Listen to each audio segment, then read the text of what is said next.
Close your eyes. Imagine walking through the ancient, sun-baked ruins of Pompeii. Today, it's a quiet graveyard for tourists. Looming just 5 miles away stands Mount Vesuvius, a silent giant, resting perfectly still beneath the clear, blue Italian sky. But beneath these modern stones lie the ghosts of a forgotten world, people who had no idea their end was coming. We've all seen the Hollywood movies, the glowing red lava rapidly consuming the city, but that is a complete lie.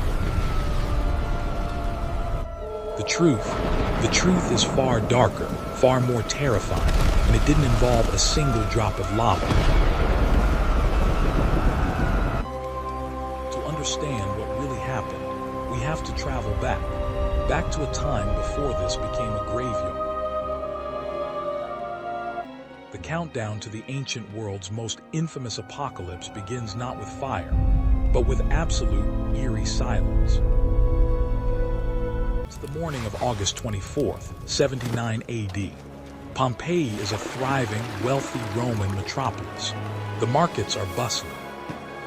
Wealthy Move it! merchants Faster, yell you orders. lazy dogs! Servants Faster! carry heavy This wine clay must reach jugs the of forum wine. before noon! Life is If you moving break a fast, single jar, you will driven regret by it! ambition and gold. Keep moving, I say! Heavy wooden carts rattle through the stone streets. The city is alive, completely unaware of the monster waking up below. Suddenly, the ground subtly shudders. A slight tremor. People stumble but quickly brush the dust off their linen tunics. Earthquakes were common. This in the stone is Campania finally region. ready for the main pillar. Scaffolding swayed, but the stone Pull it up masons slowly, just laughed we need it off on the and went roof. back to work. It was an unusually hot, oppressive morning. Workmen wiped thick sweat from their brows, complaining about the stagnant, dead air. Deep underground, miles beneath their sandals, superheated magma was violently tearing through the Earth's crust, searching for an escape. We know this precise timeline today because of the meticulous work of modern archaeologists, uncovering clues hidden in the ash. The heat above ground grew suffocating. There was no wind. The air felt heavy, pressing down on the citizens' chests. By midday, the underground springs failed. The city's bronze water fountain slowed to a pathetic, muddy trickle, a dire warning. While the humans ignored the signs, the animals didn't. Stray dogs began running frantically toward the city gates, seeking escape. Around 1 in the afternoon, the bustling streets finally fell silent. Thousands of heads turned upward, staring at the mountain. The peak of Mount Vesuvius was physically bulging. The pressure inside the volcano had reached an absolute, catastrophic breaking point. Then, a deafening sonic boom ripped through the air. The sheer force dropped wealthy Romans directly to their knees. Vesuvius detonated. A supersonic blast of pulverized rock and superheated gas shot violently into the stratosphere at terrifying speeds. Across the bay, Admiral Pliny the Elder watched in awe as a colossal, pine tree-shaped cloud consumed the entire horizon. In Pompeii, daylight vanished. A massive wave of pitch-black darkness rolled over the sun. Afternoon instantly turned into midnight. The sky opened up, but it didn't rain water. Millions of gray pumice stones began raining violently down upon the city. Panic erupted. Citizens held tunics and pillows over their heads, desperately running through the blinding dust to find any shelter. But going indoors was a fatal trap. The heavy pumice piled up outside, completely blocking doors and trapping families inside. The flat Roman roofs were not built to hold tons of falling rock.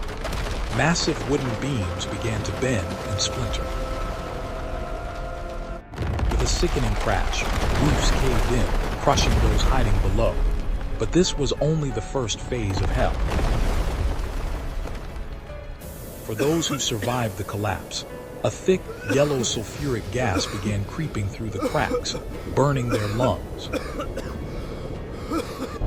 Above the ruined city, the ash cloud generated its own terrifying weather. Silent webs of green lightning flashed in the blackness. Survivors huddled in total darkness, illuminated only by flickering oil lamps. They prayed to gods who had already abandoned them. By midnight, the eruption changed. The towering 12-mile-high ash column finally lost its upward momentum and collapsed back down. This created a pyroclastic surge, a hurricane of superheated toxic gas and glowing ash racing down the mountain at highway speeds.